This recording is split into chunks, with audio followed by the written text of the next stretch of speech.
प्रस्ताव धीरे धीरे बोलने से सबको समझ में आ जाएगा।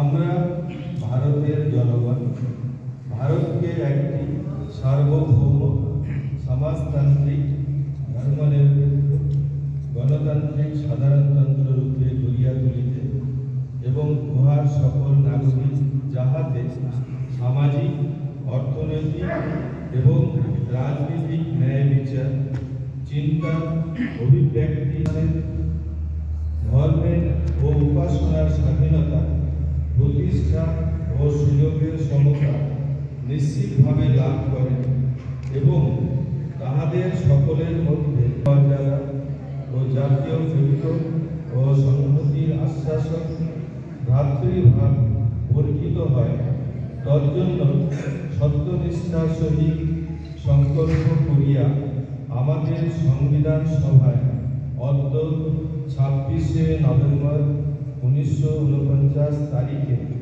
এত দ্বারা এই সংবিধান গ্রহণ করিতেছি, বিধিবদ্ধ করিতেছি এবং আমাদিগকে অর্পণ করিতেছি। জয় সংবিধান, জয় ভীম।